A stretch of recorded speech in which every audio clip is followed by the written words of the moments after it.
Kedagingannya. Lah, bukan rohnya yang takut. Ya ngapain? Roh itu kan Roh Kudus, rohnya. Lah, terus kenapa jasad itu bisa takut kalau dia tidak ada roh di dalamnya? Ya sama seperti kita, dia kan dari rahimnya Bunda Maria, seperti kita. Rohnya manusia. Yesus ini yang ada dalam tubuhnya ini, roh siapa? Roh Kudus. Nah, bisa tidak jasadnya Yesus tanpa Roh Kudus di dalam dirinya merasa takut? Bisa nggak? Bisa. Hah? Bisa. Jadi jasad seorang yang sudah ditinggal rohnya itu bisa merasakan takut? Bisa lah. Pernah kamu lihat mayat lari dari kubur? Beda, nggak bisa disamakan itu. Loh, lucu Anda ini. Mayat manusia biasa tidak takut kepada setan. Tuhanmu mayatnya takut kepada malaikat. Gimana ini? Kok lebih tinggi derajatnya mayat manusia biasa daripada mayat Tuhan?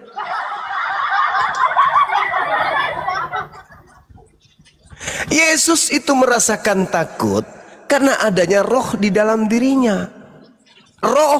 Respon roh itulah terhadap malaikat ini membias kepada dagingnya, ketakutan. Terlihatlah titik-titik darah seperti keringat, titik darah. Oke, dia rasa takutnya ada. Bisa aja dia kabur Yesus itu, tapi karena sudah kehendak Bapa.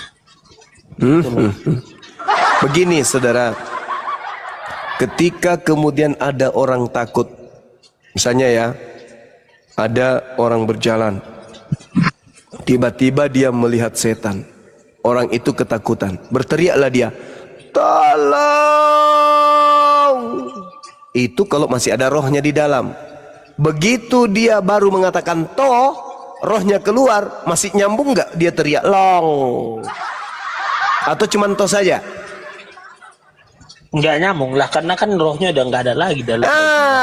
Berarti yang menyebabkan takut roh yang ada pada diri orang tersebut. Contoh, ketika ada orang dikejar anjing, takut digigit anjing, maka dia lari sekencang-kencangnya. Begitu dalam keadaan berlari sekencangnya, rohnya keluar, masih lari nggak dia? Padahal anjing sudah semakin dekat. Berhentilah. Meskipun anjing sudah sangat dekat padanya. Meskipun biarpun sekalipun. Berarti jasad ini tidak merasakan takut tanpa roh di dalam dirinya. Itulah yang dialami Tuhanmu. Jadi Roh Kudus ketakutan sama malaikat. Beda. Ini kok beda? Kok beda? Beda lah. Kok beda? Bedanya di mana? Yesus itu kan dari firman. Lah, jadi kalau dari firman tubuhnya manusia itu bisa takut tanpa roh. Sebenarnya keilahiannya kan di surga. Lah, kok gimana? Yang mana yang benar ini? Berarti Yesus 100% bukan Tuhan dong? Tuhan lah. Loh, katanya di surga ilahinya. Mana yang betul? Ya iya, nggak meninggalkannya, makanya dia berdoa. Kalau dia tidak meninggalkannya berarti yang takut kepada malaikat itu keilahiannya. Ada Tuhan takut sama malaikat. Beda kan? Beda lah. Ini gak agamamu. Makanya gini. Gak masuk akal. Sama Tuhan nggak boleh main akal-akalan. Oh, jadi yang kamu lakukan barusan ini apa? Makanya kan kita gini loh, Bang Juma. Justru saudara Kepes harusnya ngomong gini. Kalau berbicara Tuhan dalam Kristen tidak boleh pakai akal, harus akal-akalan. Harusnya kau ngomong kayak gitu. Bukan, gini loh Bang Juma, jangan tutup-tutupi kebenaran itu. Contoh, seperti Bani Israel diturunkan makanan dari langit. Nah, kalau secara logika, bicara akal, kok bisa sih dari langit turun makanan tanpa ya, diproses? Kan Tuhan yang mau kok. Apa yang tidak bisa ya kalau udah. Tuhan mau? Nah, itu kan apa yang nggak bisa. Nah, sekarang, kan jawab Bang Juma sekarang sendiri. Siapa yang mau Yesus itu takut? Kenapa? Siapa yang mau agar Yesus takut? Itu kan kedagingannya, bukan kemauan Yesus. Manras enak boy. Maksud lo Yesus lagi bersandiwara. Bukan, dia sudah berserah. Jadi dia mau tak mau harus kehendak Bapa. Oh, jadi dia bukan Bapak. Beda lagi nih.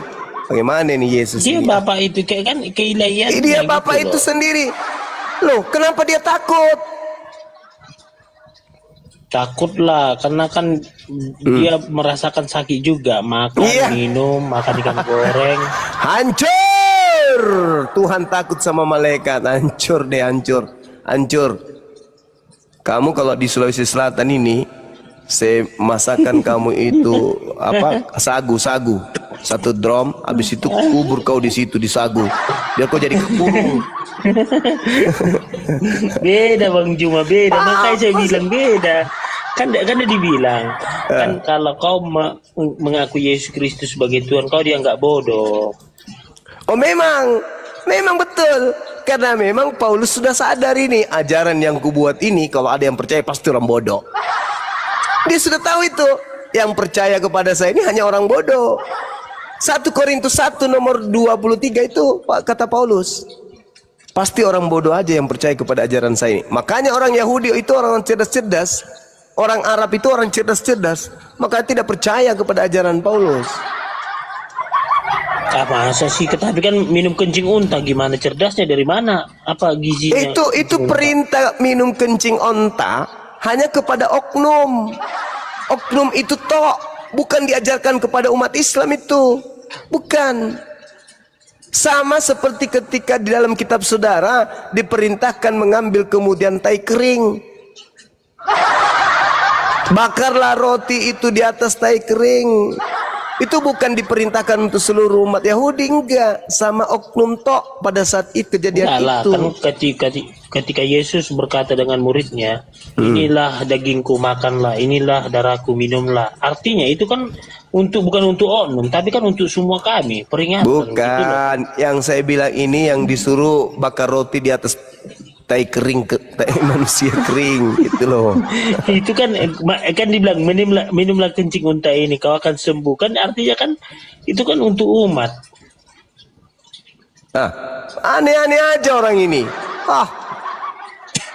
Bukan untuk umat itu. Ada orang datang merantau, kemudian beliau sakit, datang ke Nabi Muhammad. Bagaimana aku mau sakit, aku mau sembuh gimana caranya? Kau pergi ke sana, kau ambil kencing ontanya campur dengan susu minum, kau akan sembuh. Iya sembuh. Sembuh orang itu. Benar-benar sembuh. Sekarang kalau dibandingkan Yesus, apa ajarannya? Minum racun. Coba kau minum racun. Matilah. Mati, padahal Yesus mengatakan kau tidak akan mati. Faktanya mati. Kalau Nabi Muhammad mengajarkan minum pada orang tersebut, betul-betul dia minum.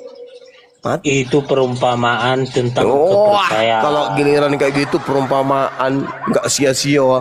Gitu loh. Sedikit-sedikit perumpamaan. Itu iman, itu tentang iman itu Bang Juma. Iya. Tai sapi kau keringkan, kau bentuk, lalu kau kasih topi, lalu kau bilang ini Tuhanmu, itu pun bisa kalau kau cuma modal iman. Oke, Bang Andi silakan Bang Andi, saya bikin kopi campur masaku dulu Bang Andi. Malas saya hadapi kipas ini, masa ada gini Bang Juma, kayak susu campur kencing onta, kan itu. Luar biasa. Daripada minum darah. Kepas. Aduh. Kencing onta itu bukan perintah dalam kondisi tertentu sama orang tertentu. Bunyinya nggak begini, minumlah kencing onta itu untuk umatku, nggak ada begitu bunyinya. Berarti yang bego, berarti gini loh, kalau itu nggak perintah, berarti yang bego yang minum itu dong. Nggak ada yang bego di sini dalam kondisi darurat. Iya. Coba Kepas, dalam kondisi darurat. Ya. Terus hanya ada satu tai babi yang bisa kau makan. Kalau kau nggak makan tai babi itu, kamu mati. Ada nggak selain itu, ngeri? Dengerin makanya ini kondisi darurat nih. Hanya tersedia tai babi saja. Kalau kau nggak makan tai babi itu kau mati. Tapi kalau kau makan secukupnya kau bisa selamat. Bagaimana itu? Bertahan hidup, kira-kira begitulah ya, kira-kira Iya. kalau lapar bertahan hidup. Nah, kau paham lah itu ya. Itu kondisi darurat. Adalah, nah gini loh Bang Hendy, Nabi kami nggak ada mengajarkan yang kayak gitu Bang Hendy. Jadi kembali tadi ya, lu berani nggak kira-kira pergi ke Israel, si rewel sana, kayak misionaris yang lain teriak. Si Riwil. Iya, si Riwil itu lu teriak-teriak di sono. Tuhanmu. Yesus Tuhan, Yesus Yes, Tuhan, iya. Yesus Tuhan gitu. Bukan, Elohim adalah Yesus, adalah Tuhan. Elohim Yesus itu sendiri adalah Tuhan. Kau berani nggak pas? Nggak berani aku diludahi nanti. Nggak berani. Kenapa? Nggak berani aku. Kejam-kejam orang Yahudi. Kejam-kejam nih, kejam orang Yahudi. Kita belak-belakan aja Bang Hendy, bro nggak? Kita nggak mau mengapa itu loh. Kenapa kau nggak berani? Kenapa?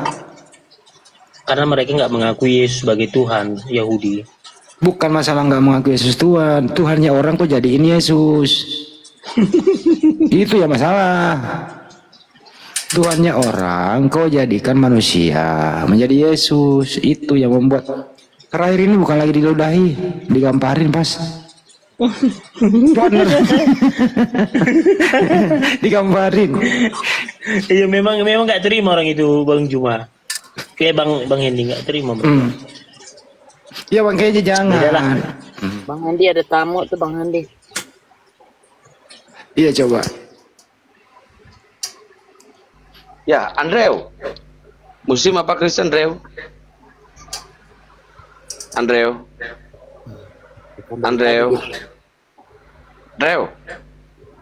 Weh. Belum aja lo ke neraka. Itulah pas ya. Digamparin loh dulu. Makanya Iya. di Indonesia Makanya ini takut juga. dengerin dulu. Jadi gini loh, Bang Hendy, tahun depan aku kan ke Yerusalem, ke Israel. Jadi memang aku di sana juga nanti Bang Hendy diam juga di tembok ratapan itu nanti sinagog. Pas. Lu dendam gak sih sama mereka? Dia kan otak pelaku pembunuh Tuhanmu. Waduh, pergi dia. Bukan pergi, Bang Handi jangan bahas itu, karena itu pelanggaran si Kepas. Ya gua kan nggak ngomong itu. Gue Karena itu si Kepas pelanggaran. Kalau gue plesetkan, makanya gue gak mau sebut itu. Kalau si rewel aman kan? Atau karena ditombak sama Muslim gitu. Tombak kayaknya. Ditombak sama si rewel dia. Siapa suruh tuannya si rewel dia jadiin manusia. Kata si Kepas, jangan kan diludahi katanya. Takut saya. Kenapa Pas takut? Gue takut diludahi. Jujur banget nih si Kepas ngomongnya, dada aja nih bocah. Kalau nggak menghujat jangan ditombak teman-teman. Iya, si Kepas nggak hujat. Kalau dia masalah kencing onta bisa kita luruskan. Nggak ada masalah itu kalau ngomong kayak gitu.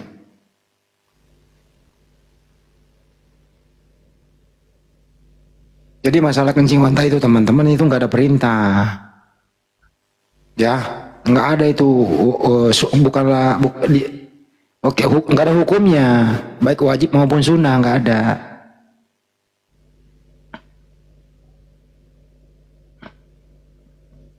Tapi kalau ya, naik lagi sini Kepas. Iya naik lagi pas. Kondisi darurat nggak ada lagi ya bisa lo pakai secukupnya demi untuk hidup. Ya, Anak-anak sekarang ini nggak ngerti kali zaman bagaimana keadaan zaman para nabi itu ya. Belum ada bangunan-bangunan, belum ada kasur empuk, masih padang pasir. Belum ngerti kali kehidupan zaman dulu anak-anak sekarang ya. Dalam kondisi belum ada kompor gas, belum ada mobil, belum ada internet, belum ada keramik gitu.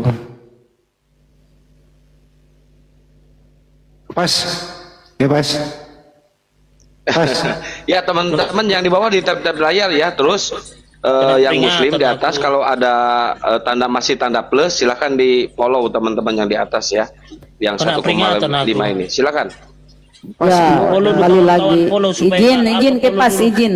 Follow-follow yang di atas ya, Bunda Mila, akun baru, teman-teman support. Bang Kepas juga tolong di follow. Yang lain-lain ya, semua di atas tolong di follow-follow. Saudaraku ya, Kena tolong di kena follow-follow peringatan Bunda aku Mila. Bang Hendy. Gara-gara Israel. Si rewel aja si rewel. Lu Iya, ada dendam jadi- gak sih sama si rewel itu? Dia kan otak pelaku bikin metong Tuhanmu. Kayak pas lu ada dendam gak sih sama dia? Dendam nggak ada, karena kami diajarkan Tuhan Yesus nggak boleh dendam. Tapi kenapa? gini ya, Tapi kenapa sebagian? Ada Ntar dulu Tawas. ada Kenapa rasa kesal. Oh, ada kesal. Kenapa sebagian Oten itu khusus di Indonesia ini banyak yang mendukung si rewel itu? Padahal dialah otak pelaku pembunuh Tuhanmu. Kenapa masih didukung? Iya, Rizky Mereka ini kan muslim nggak apa terima. Kristen Rizky?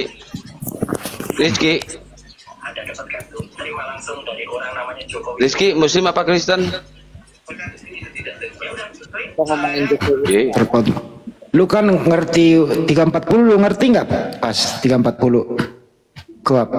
iya pembumbun berencana, pembumbun Iya, berencana. pemetong berencana kan. Itu kan Iya. enggak dia. Lu bisa bawa ke mahkamah Ikut internasional. lah. Lu kamu kan Iya, ngerti ikut hukum, serta dengerin. tentara Romawi, ikut serta junto Iya, kamu kan 55, ngerti hukum, KUHP. Pas. Kamu bisa bawa Iya. ke mahkamah internasional lo itu dengan pasal itu. Nggak Boleh. bisa Bang Handi, itu kan harus ada barang buktinya harus ada salib, harus ada diri berciciran. Nah, Dirinya itu berapa enggak, liter? enggak. 20 liter kan? Barang bukti enggak selamanya. Ada barang buktinya. Ada bukti surat, ada bukti surat. Enggak, satu Nggak itu. ada, harus ada itu tombak juga harus ada itu. Enggak dulu, Ada ntar tombak dulu. kayu tiang salib pun ada. Dengerin ini ya, barang bukti itu bisa bukti surat, bisa bukti TKP, dan bisa bukti materi. Materinya ya bisa itu, Iya. salib ada masih mungkin di sana, Iya, ada, TKP-nya masih masih ada. ada. Ya, bukti suratnya, Juga Yesus kan masih ada. Aduh, ya Allah, Nggak ada. Kepas bukti surat, bukti suratnya masih ada Pas. Yang kau pegang itu loh. Semua saya rasa orang Kristen percaya loh bukti surat bahwa mereka bersekongkol. Nanti kalau menang aku menggugat Bang Hendy di Belanda, di Den Haag, ya di Den Haag.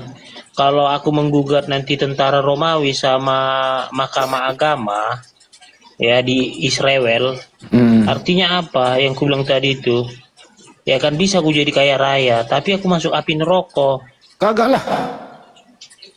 Kan ini demi kebenaran. Disuruh pengakuan dong dia. Bener nggak dia gitu loh. Kalau benar ya kamu minta dispensasi lah 1.000 triliun gitu loh. Kecil kali 1.000 triliun. Terus berapa kira-kira lu minta dispensasi? Setengah harta kekayaan bumi inilah. Iya. Emang dia punya kan nggak juga. punya anak. Iya kan juga. yang mereka yang menguasai World Bank apa semua. Ya udahlah. Terserah lu Keturunan minta. mereka yang menguasai World Bank. Ya udah ntar aku jadi PH-mu aja mau nggak? Boleh. Pada ngimpi. Ini yang sungsang Bang Handi apa sih Kepas sih? Pada ngimpi. Biarin pada ngimpi udah pagi ini. Memang Bang Hendy nggak gini, Kang Santang. Memang Bang Hendy ini kadang dia mimpinya terlalu jauh gitu loh.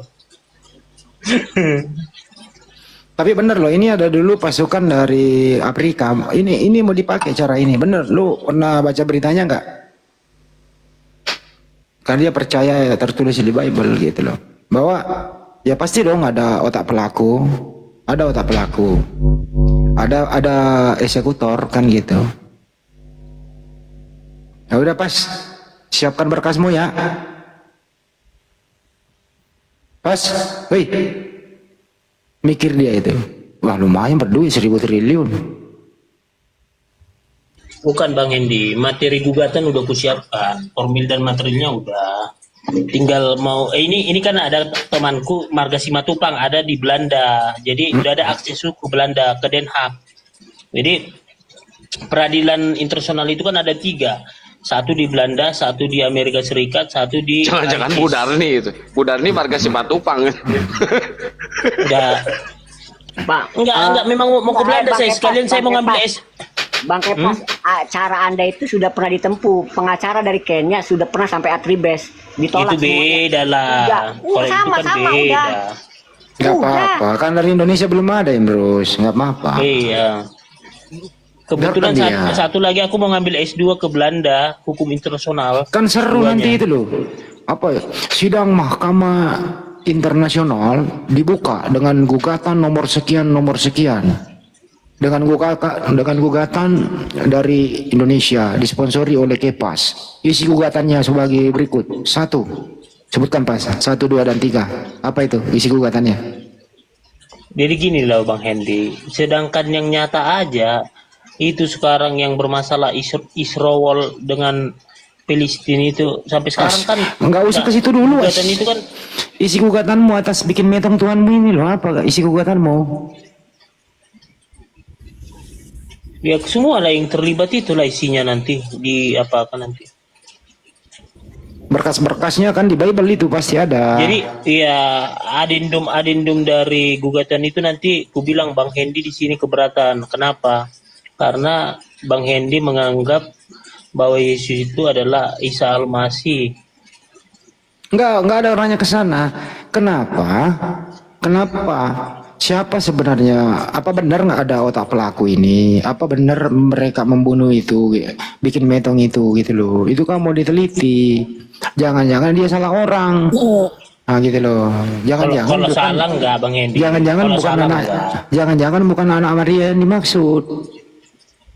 Nah itu Kalau kan kita salah mau enggak, tahu Bang gitu loh. Gitu kan. Tapi kalau dibilang kenapa mereka tega, iya. Tapi kalau dibilang salah orang enggak. Jadi kamu yakin bener yang dia bikin metong itu warnanya Maria gitu? Iyalah anak Maria kan nangis di situ waktu sebelum metong.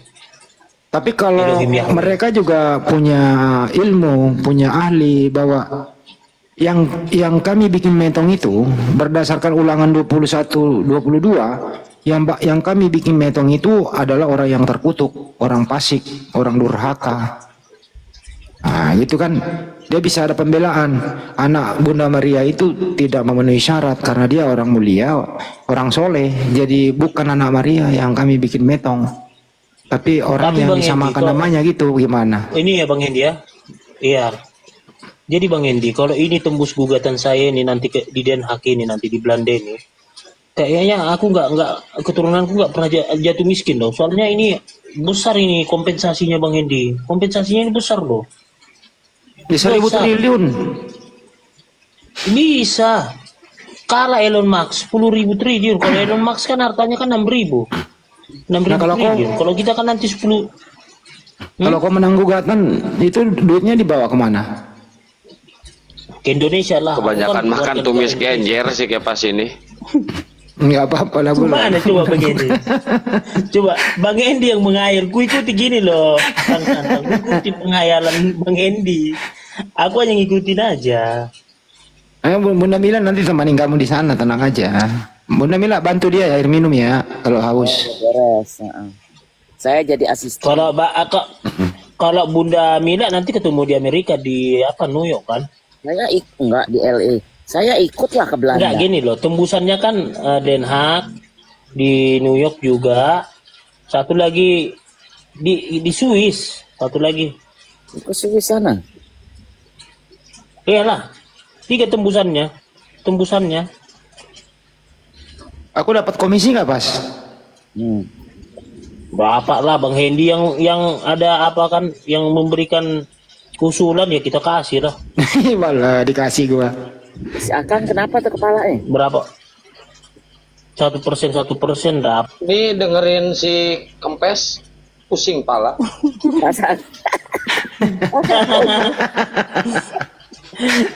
Gini kan Santang, kita kan ngikuti Bang Hendy. Jangan manggil gua loh. Gimana? Gigi gua. Ya, dengar dulu, makanya matikan on cam dulu, matikan dulu on cam. Itu apa itu?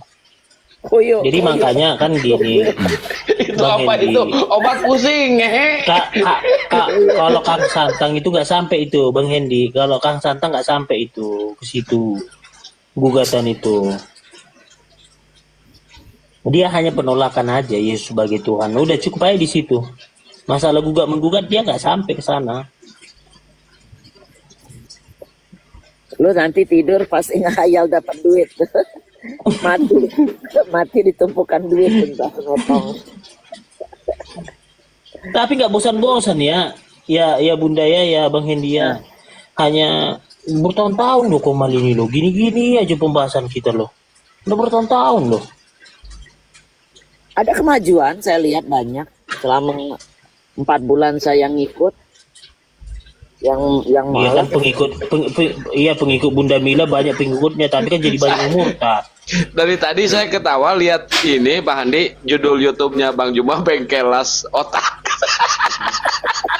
Itu judul dapat dari mana itu Bang Juma?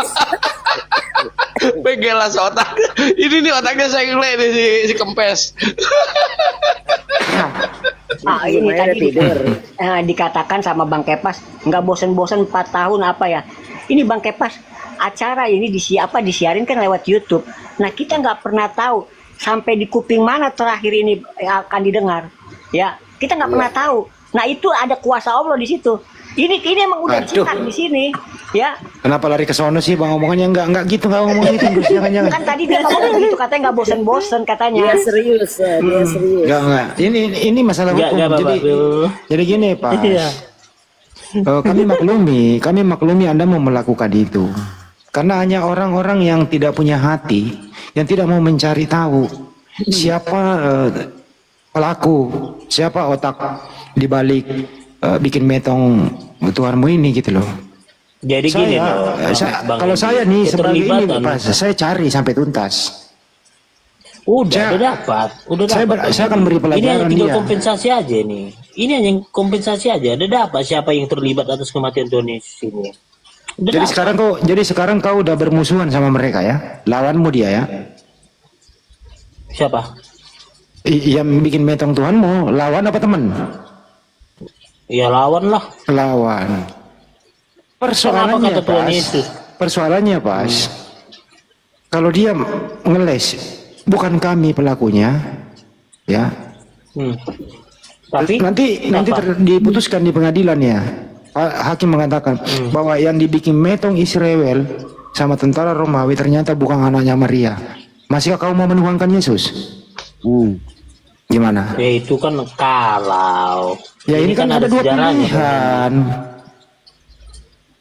Lu pikir mereka orang bego? Ya. Dia juga pinter ngeles. Samanya itu Bang Hendy. Misalnya nih ya, sekarang aja deh kita bilang ada di salib manusia. Tiba-tiba kita Tuhan kan nggak mau lah. Sama aja itu. Ini loh Pas ya. Dia kan juga orang pintar, nggak mungkin dong dia mau bayar. Nih contoh gini Bang Hendy, kan film Pandem kan pernah dia disalib dia, film Pandem kembar. Nah, apakah kita mau menuhankan Pandem? Kan nggak juga. Gini loh Pas, dia juga pintar. Kami bukan itu yang kami bikin metong, bukan itu. Yang kami bikin metong adalah orang yang durhaka. Wajarlah, bukan anak Maria, sesuai kriteria toh. Nah kalau ini terjadi, nah kamu nanti pindah Tuhan loh. Kamu nanti akan pindah Tuhan secara hukum bahwa bukan anak Maria Tuhanmu, tapi yang diserupakan, yang durhaka. Sebagaimana Yesus berkata, waspada terhadap Mesias palsu. Ini bahaya Pas, si malakama loh. Gimana? Izin sedikit Bang Andi ya. Iya. Bang Kepas, sedikit doang nih. Kalau Anda mau menuntut ya, ini hebatnya nih. Hebatnya Pilatus ya. Ketika Yesus disalib, itu di atas ditaruh, ini raja orang Yahudi. Itu emang udah cuci tangan dia di situ. Ketika disebut ini raja orang Yahudi, ketika nanti di masa depan ada tuntutan, kenapa ini raja kok rakyatnya nggak ada yang membelanya? Kemana ini raja siapa? Lepas jawab Bang Hendy. Dia bingung masih Bang Hendy. Bang Hendy Dia masih bingung dia Bang Hendy. Raja Singa.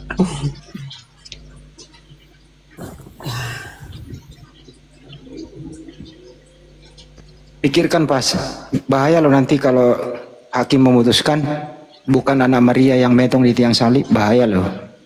Udah nggak dapat dispensasi, malah lu ganti Tuhan nanti. Bahaya loh. Jadilah saya gugat. Lebih risiko lagi kalau TKP dong. Kalau olah TKP berarti harus ke Bukit Tengkorak ya. Iyalah harus semua. Jadi masih semua dokumen-dokumen itu harus dibuka lagi semua. Masih ada Bukit Tengkoraknya? Masih ada lah.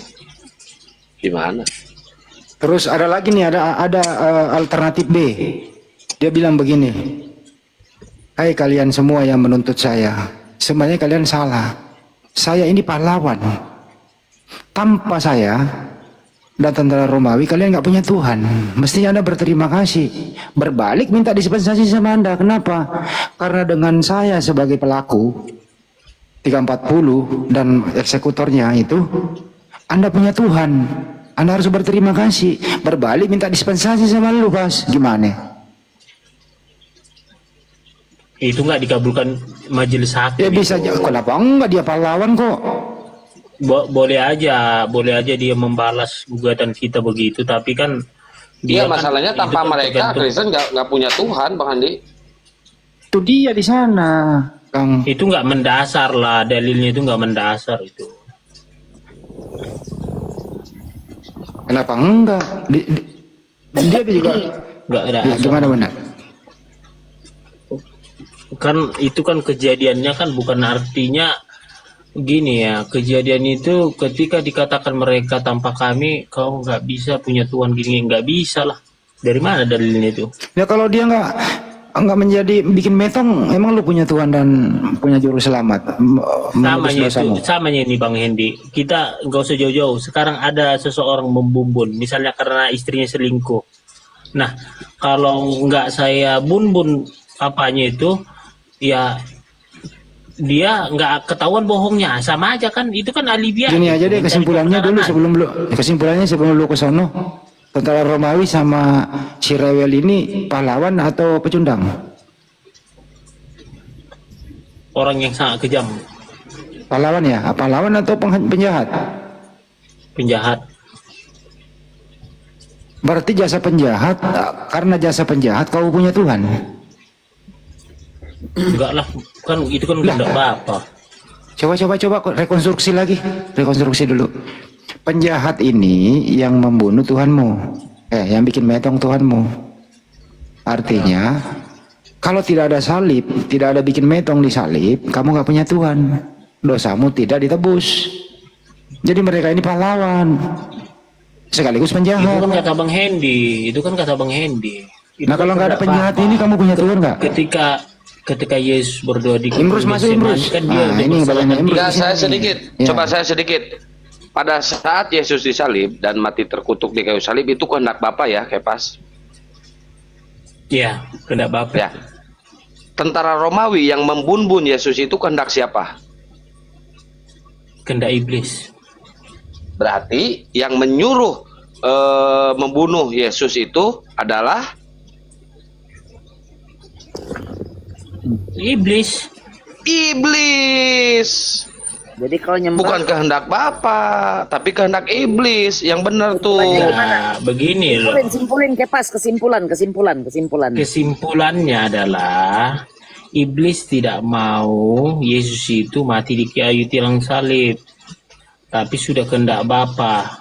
Malah nggak mau orang yang nyuruh. Karena kan kita kalau iblis gimana sih? Kalau Yesus nggak mati di kayu tiang salib kan kami kan nggak ditebus. Kami nggak punya Tuhan. Oh sebenarnya senang ya?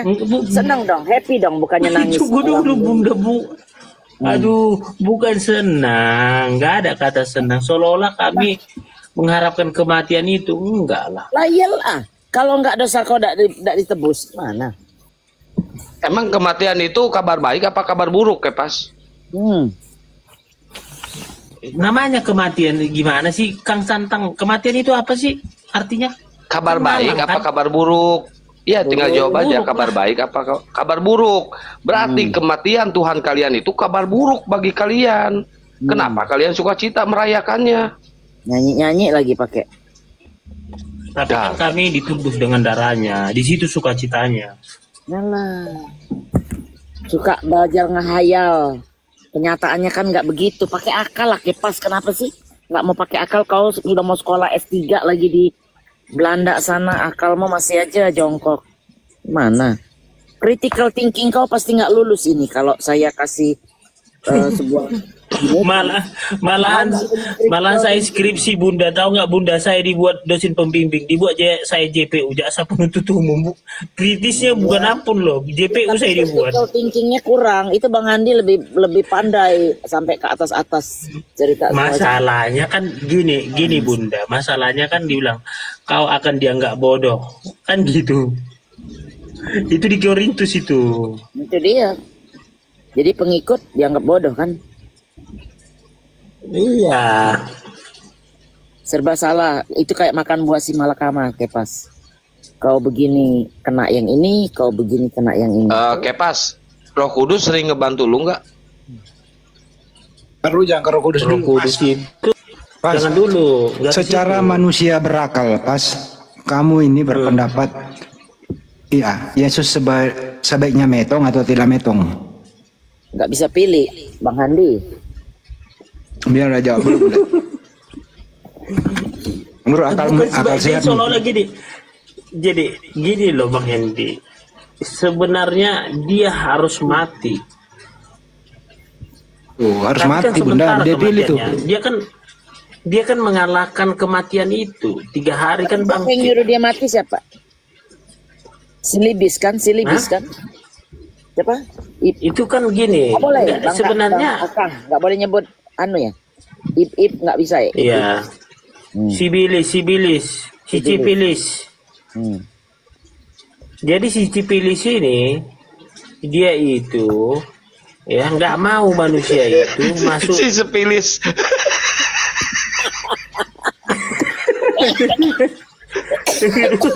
Jadi ketawa Bunda Mila. Tunggu dulu kan. Lo emang bego, Kepas, saya pasti bilang. Lo kucuk lo emang. Kalau suka ngehayal aja demen deh. Kalau suka serius, lo nggak ini hidup begitu. Aduh, ya ampun. Hidup Gini loh Bunda, kalau kami kan itu Bunda istimewanya karena kasih karunia. Karena kasih karunia kami artinya dengan kasih karunia itulah tadi itu mengenai Yesus itu turun ke bumi ya menjadi manusia itu kan kedagingannya Yesus itu dia tapi keilahiannya kan di sorga.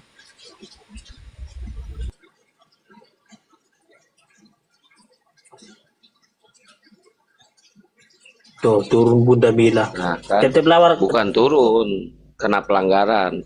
Bukan. Di tetep layar teman-teman ya. Tetep lawar kawan-kawan.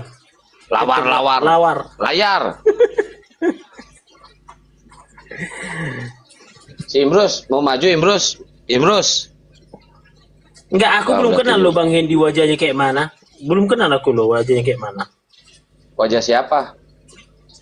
Bang Hendi, Bunda Mila aku udah tahu, Bunda Rahma aku udah tahu wajahnya.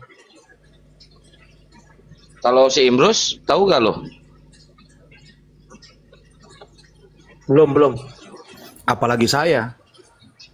Nah, yang sering kan Bang Hendi yang komal-komal.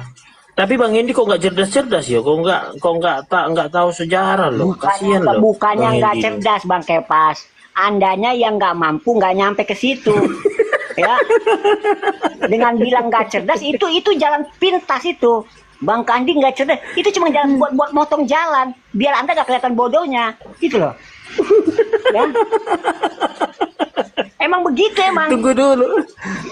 Gini ya, kita gini. Kalau kita mau mengakui sejarah ya, Yesus itu istilahnya dia itu bukan manusia pengganti yang disalib itu. Kalau kita mau sejarah ya, karena Bunda Maria juga menyaksikan. Yang buat sejarah itu Yesus. Tuhan apa manusia sih pas? Manusia lah. Manusia. Berarti lu percaya dengan sejarah ya, buatan manusia. Gini loh. Percaya mana percaya mana sejarah dengan Alkitab saudara? Alkitab itu kan ditulis oleh manusia. Iya, maksudnya kan Anda percaya sejarah. Ya. Sekarang pertanyaan saya, Anda lebih percaya mana? Sejarah atau Alkitab Anda? Kan menurut Anda percaya kan dua-duanya. Karena kan gini, kan sejarah ya dua-duanya, Pak Peta, kalau itu pasti dua-duanya karena sejarah buatan manusia, Bible juga buatan manusia, betul nggak Kepas? Iya benar. Nah, itu kan dituliskan gitu loh. Nggak tiba-tiba turun dari langit langsung kitab, nggak gitu.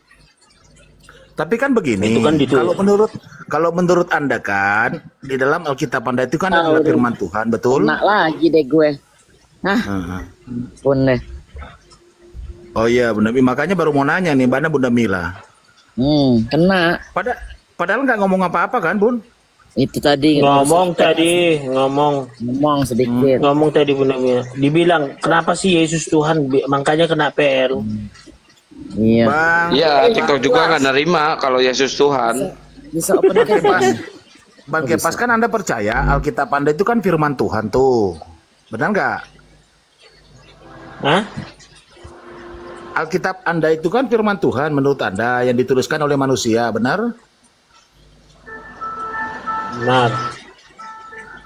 Ini Kepas, izin dulu Kepas. Iwan Villa bantu tap dong. Bantu tap ya, tap juga bantu follow dong. Ini akun saya baru berapa nih? 1000 kali baru. Terima kasih. Ayo kencangin. Itulah resikonya kita kalau udah di atas ini kena terus deh. Tetep layar kawan-kawan. Jangan lupa follow. Ayo, masih ada 1000 orang. Ini ada musik di mana ini? Tahu mana ya? Tempat petik peta itu ataupun Bunda Mila. Bang Peta ya? TV udah. Oh, TV. Bang Kepas gimana Bang Kepas? Gimana Pak Peta? Ada kan percaya bahwa Alkitab saudara itu kan itu adalah firman Tuhan yang dituliskan oleh manusia. Iya benar. Terus sejarah itu sumbernya sejarah dari mana? Dari Alkitab atau muncul sendiri? Sejarah itu tunggu ya, saya katakan ya, ilmu sejarah adalah ilmu yang mempelajari masa lampau, kemudian dianalisis untuk menjadi suatu pertimbangan di masa yang akan datang. Ilmu sejarah adalah ilmu yang mempelajari masa lampau, masa lalu.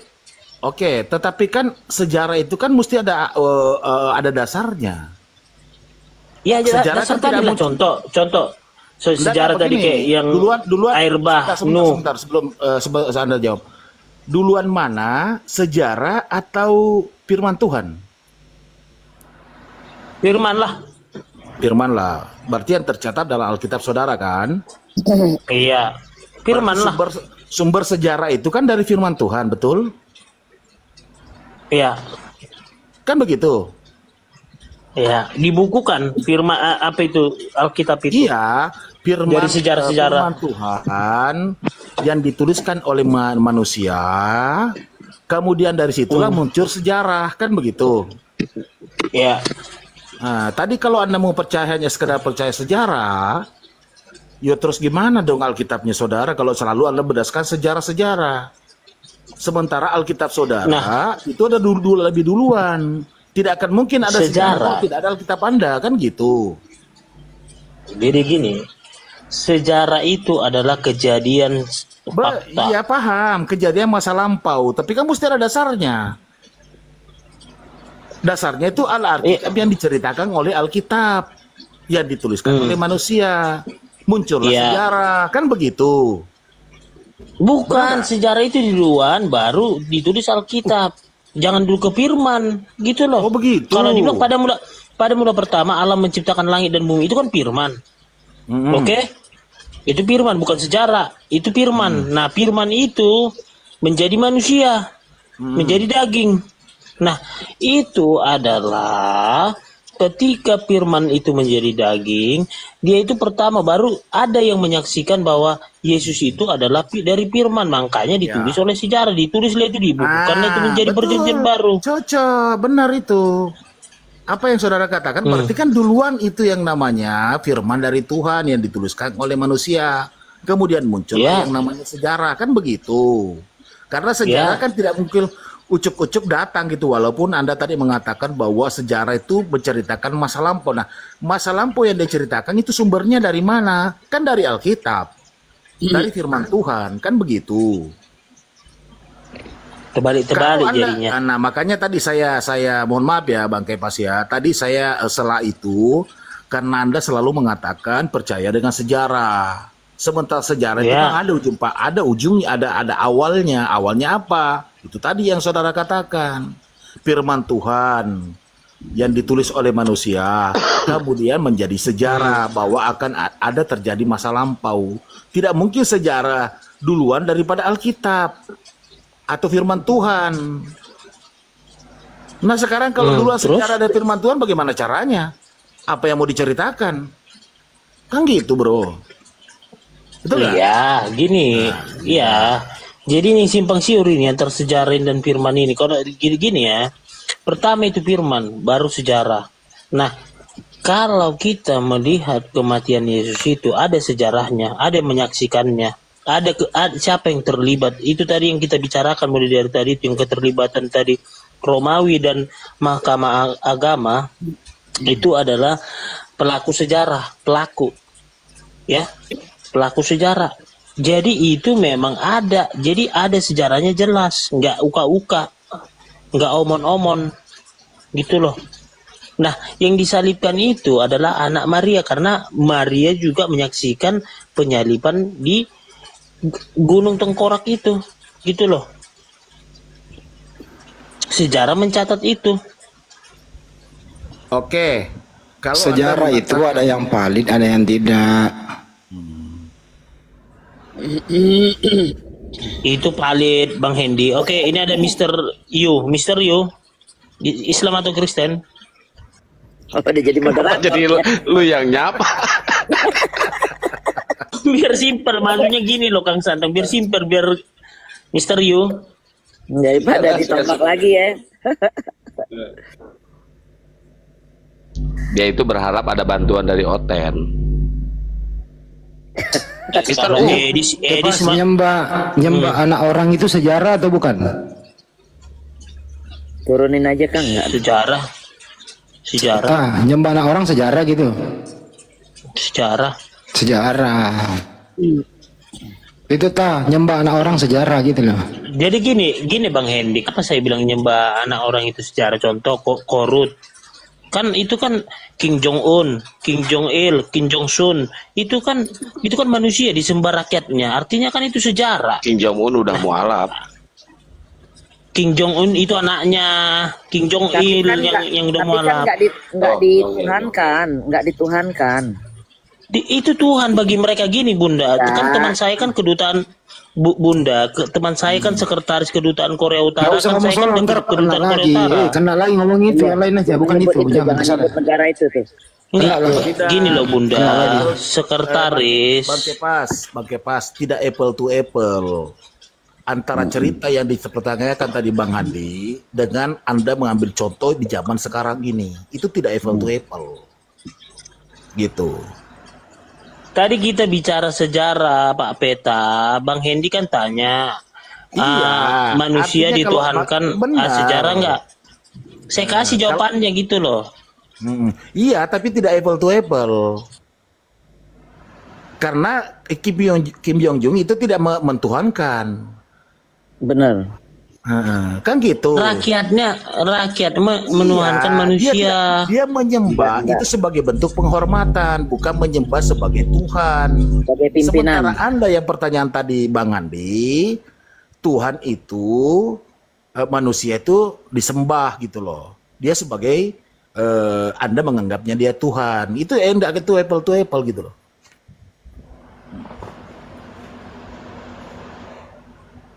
Oke. itu masuk ke sosok yang dibanggakan. Itu Kim Jong Un itu seorang sosok yang dibanggakan, sama halnya dengan Gulunda Juma yang dibanggakan oleh netizen Muslim. Itu apa bedanya dengan itu, tapi tidak disembah. Itu Kepas. Batasnya harus bisa ngebedain. Batasnya sampai closing kayak statement raja. ya. Closing statement ini ya. Jadi begini. Kok closing lu? Opening statement juga nggak ada lu tadi. Kok sekarang jadi mau closing? Enggak. Gini, Opening untuk dulu, membantah opening semua. dulu. Tunggu dulu. Untuk membantah semua tuduhan-tuduhan ataupun penyangkalan-penyangkalan yang diamanatkan oleh umat Muslim terhadap Kristen, Waalaikumsalam. akan saya berikan dalilnya dan pasalnya. Jadi jawabannya semua, untuk nggak usah kita masuk ke Korintus, ke Amsal, ke Imamat, ke Kejadian, ke Keluaran, nggak usah. Langsung Yohanes 13 ayat 13, itulah semua mematahkan statement semua. Pernyataan-pernyataan Itu coba bahwa Yohanes 13 itu original tag-nya baca coba. Tuh kan, kembali lagi itu aja kita bahas. Lah Kembali iyalah lagi harus ke tag. original tag kayak Al-Qur'an. Original tag-nya yang dibaca, bukan terjemahannya. Siapa tahu terjemahannya salah. Gitu loh Kepas. Kang, izin sebentar. Bang Kepas, saya mau nanya Anda, itu kira-kira tujuannya orang Belanda ya, mohon maaf ya, karena pada zaman Belanda itu kan diterjemahkan Indonesia ya. Kira-kira tujuannya orang Belanda itu menerjemahkan dalam konteks bahasa Indonesia berdasarkan standar KBBI itu apa kira-kira tujuannya? Mencerdaskan lah supaya tahu. Oke. Tujuannya kan supaya tahu. Mudah untuk dipahami. Kristenisasi. Ya, ya itu salah satunya. Artinya kan orang Indonesia karena tidak tahu bahasa Belanda, makanya diterjemahkan dalam konteks bahasa Indonesia. Nah, bahasa Indonesia yang digunakan adalah standarnya Kamus Besar Bahasa Indonesia, betul? KBBI. KBBI kan? Betul? Betul nggak? Lanjut dulu, supaya saya dengar dulu. Lanjut aja. Nanti saya. Nah, sementara Anda sendiri mengatakan bahwa itu supaya apa? Saya mengatakan bahwa mudah dipahami ya. Nah, sekarang salah satu contoh Anda mengenakan Yohanes 13:13. Oke, kita hargai itu. Nah, sekarang bagaimana dengan Yohanes 17 ayat 3? Itu juga tidak bisa juga ditafsir itu. Itu kata mutlak. Kalau antara pernyataan Yohanes 13:13 dengan Yohanes 17 ayat 3 bertentangan, gimana dong?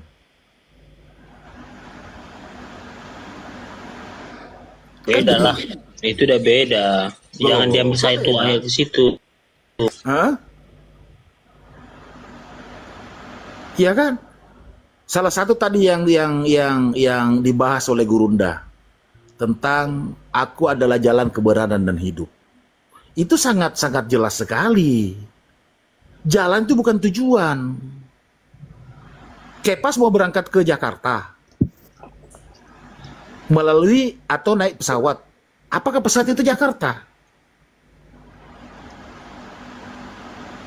Itulah maksudnya kenapa orang Belanda menerjemahkan dalam bahasa Indonesia supaya orang-orang Kristen yang ada di Indonesia bisa beribadah dan memahami dengan baik dan benar sesuai dengan konteks yang tertulis.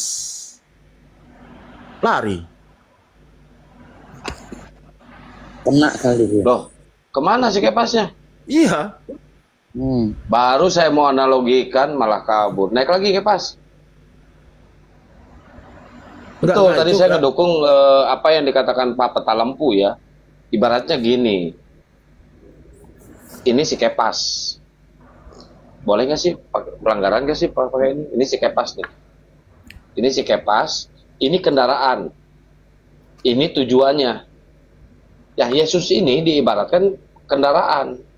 Ditunggangilah sama si Kepas untuk mencapai tujuan yaitu surga. Jadi mereka itu menyembah kendaraan. Bang, tuh ada tamu dulu, Bang. Belum duduk. Mereka itu menyembah kendaraan, bukan menyembah tujuannya.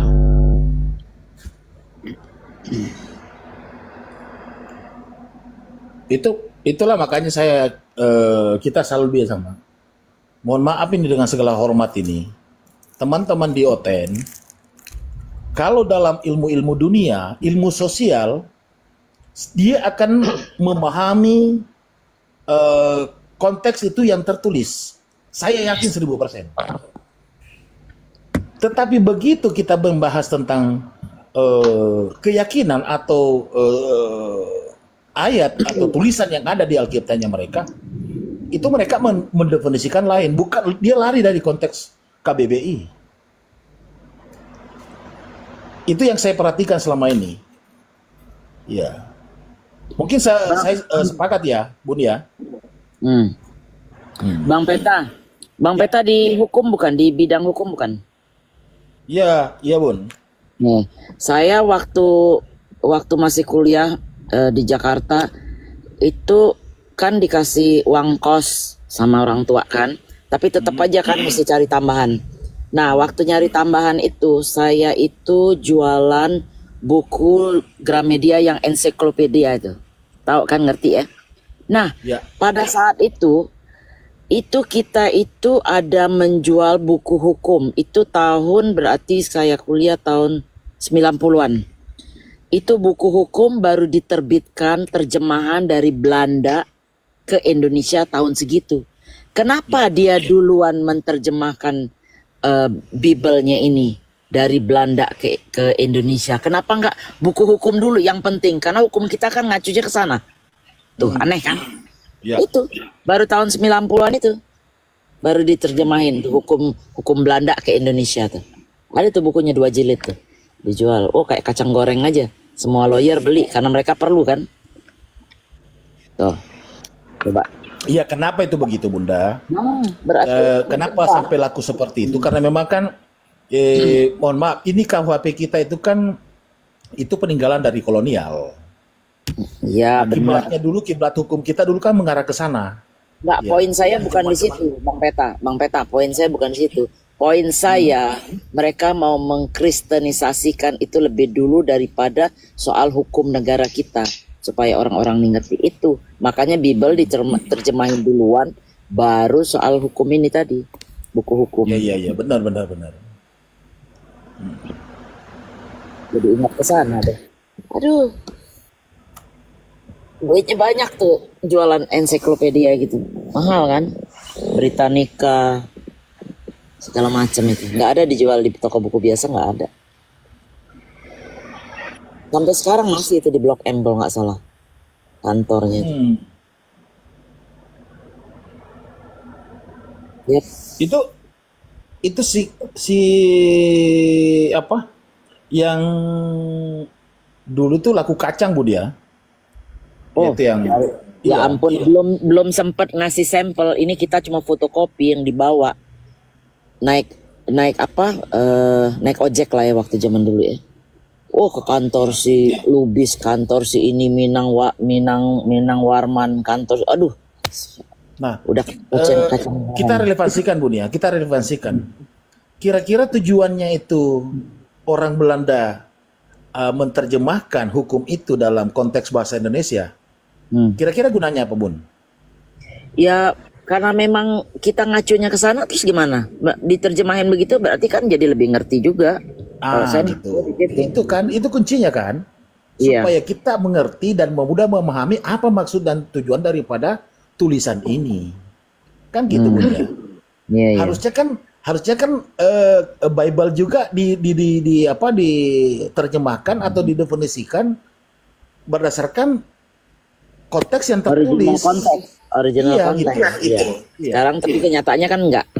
Iya, makanya itu saya bilang, Bun, teman-teman mohon bahas sekali lagi, kalau teman-teman kita orang banyak ilmuwan, orang-orang hebat semua, ilmu sosial, ilmu apa semuanya, ilmu dunia. Tapi begitu kita masuk di Alkitabnya mereka, dia akan memahami konteks yang tertulis itu dengan definisi keluar daripada standarisasi KBBI. Itu terjadi. Iya. Bentar, izin. Natalia, Muslim apa Kristen? Selamat pagi, malam menjelang pagi. Natalia.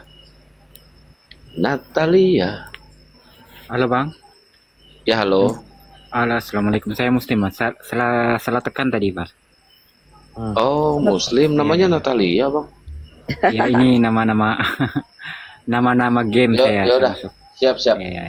Oke ya. Terima kasih ya, Bang. Oke, sama-sama. Saya kurang setuju kalau ada orang-orang Muslim pakai nama-nama kayak gitu-gituan, kayak nggak pede dengan nama Arab. Keren itu.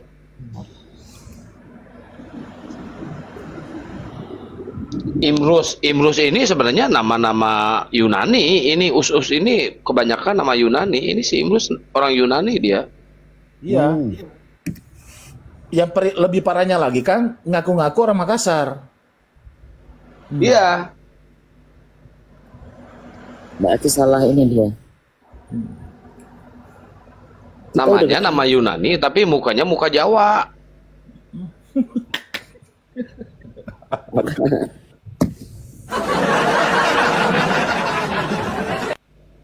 Oke, teman-teman, itu semua yang ada 1,1 ini itu di polo-polo Bunda Mila, soalnya kena lagi tuh akunnya tuh.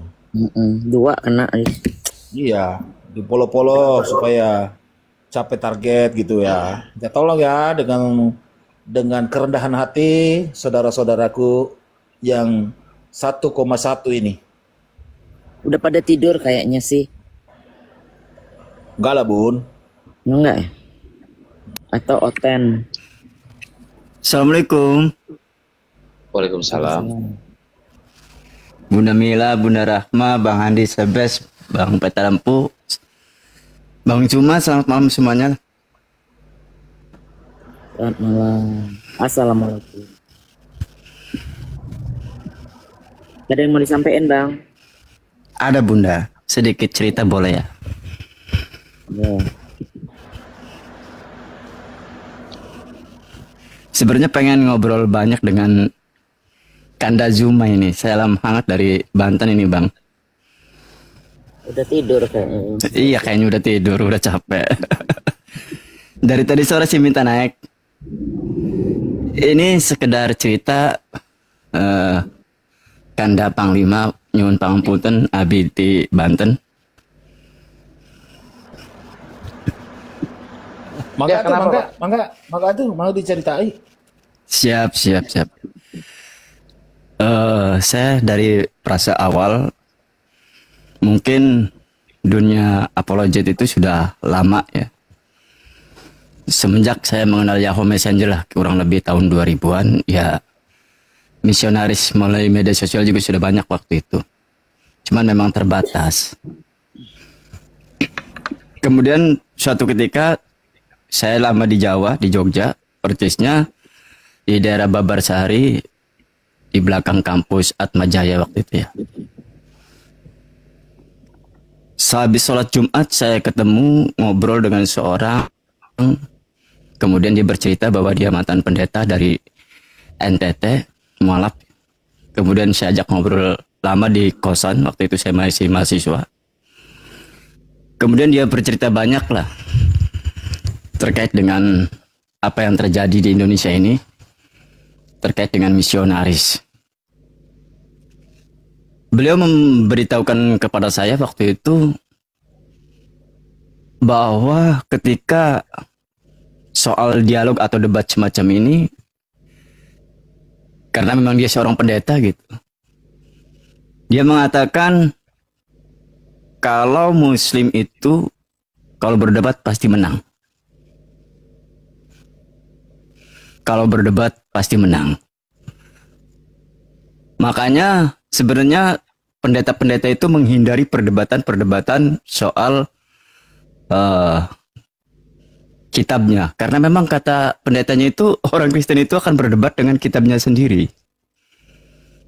Maka SOP yang dia lakukan itu adalah standarisasi untuk misionarisnya dirubah total. Artinya dari jalur ekonomi, yang kedua MTT. Apa MTT itu? Mualaf tipu-tipu. Ini paling jitu. Makanya saya tidak merasa bahagia ketika ada orang bersyahadat juga. Karena ini bagian daripada strategi atau SOP yang dijalankan oleh misionaris-misionaris. Artinya siap bersyahadat, Tapi ketika dia bersyahadat, dia tidak sholat, dia tidak puasa dan tidak melaksanakan ibadah apa yang seharusnya dilakukan umat muslim lah. Nah setelah dia bersyahadat, kemudian dia menikahi wanita-wanita muslim. Wanita-wanita muslim, kemudian bertahun-tahun lah, punya anak, punya keturunan. Nah di situ dia mulai mempengaruhi atau berpindah agama ke agama asalnya. Ini salah satu strategi.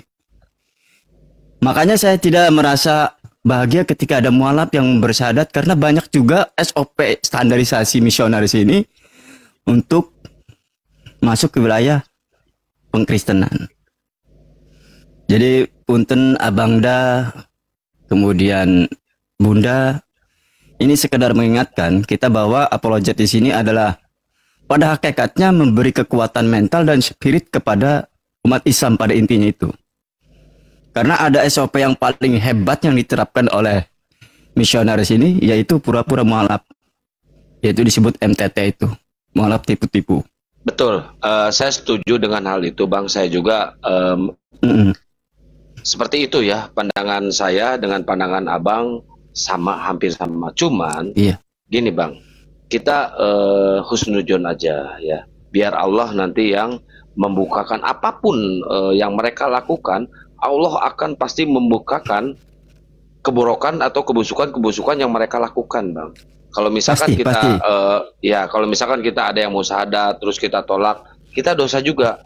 Siapa tahu orang itu benar-benar syahadatnya, benar nggak Bang? Siapa tahu orang itu benar-benar dapat hidayah. Kita husnuzon aja, jangan suudzon.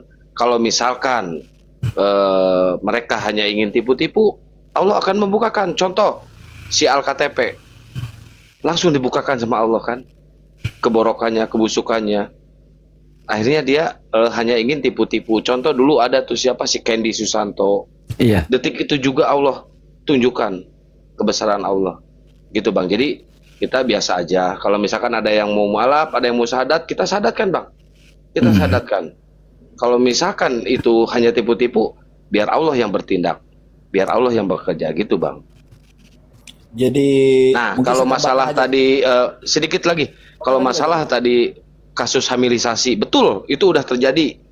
Saya saksinya juga kemarin di dekat kampung saya juga ya, cuma dia di perbatasan tuh di Subang. Setelah dia punya anak dan ingin memurtadkan anak istrinya, akhirnya si anak istrinya ini mundur dan akhirnya cerai. Gitu Bang, biarin aja, biarin. Kalau misalkan niat mereka seperti itu, biar Allah yang bertindak. Ujung-ujungnya apa? Ujung-ujungnya orang itu kena musibah. Biarin aja Bang. Kita husnuzon aja. Iya, artinya sebenarnya apologet ini sangat berpengaruh sekali Bang. Termasuk saya juga bagian daripada itu gitu. Tapi pada intinya kita di sini adalah bukan untuk umat Islam masuk ke umat Kristen masuk ke Islam. Artinya kita memperkuat keterbukaan media ini untuk umat Islam yang harus hati-hati waspada. Pesannya itu saya. Kita pasti waspada. Kita nggak sembarangan juga Bang mensyahadatkan orang. Kita banyak administrasi harus dilengkapi oleh orang itu. Contoh Kodonditan, dia seorang mualaf Bang. Iya betul. Dia seorang mualaf. Apakah kelakuan dia seperti itu? Enggak kan Bang. Sampai detik ini dia banyak memualafkan juga. Contoh Ustadz kurang lebih 300 sudah. Nah, contoh Ustadz Genama. Jadi nggak semua mualaf tipu-tipu itu terjadi di medsos ini, gitu Bang. Tapi masukan Abang sangat keren, sangat bagus, kita terima Bang. Izin Bang, kalau menurut saya juga kewajiban kita sebagai umat Islam, apalagi yang ngerti agama dan bisa mensyahadatkan, untuk mensyahadatkan orang yang meminta sama kita. Kalau kita tidak bisa melakukan, kita harus ajak dia umpamanya mengenalkan dengan gurunda atau dengan siapa. Itu saya rasa itu kewajiban kita. Kita nggak bisa diam aja kalau orang minta syahadat terus kita pura-pura nggak bisa juga. Saya rasa tanggung jawab itu. Tapi setahu saya sih selama di media sosial ini ya, dari zaman di stream ya, terus di grup WA, di Zoom sampai sekarang, Masya Allah banyak banget yang bersyahadat, banyak banget debater-debater Kristen yang mualaf bersyahadat. Contoh si Demian dan sebagainya.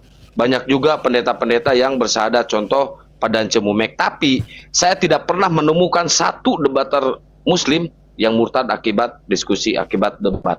Gak ada, Bang. Betul, betul gak ada. Saya bercerita itu artinya pada waktu belum ada medsos seperti ini.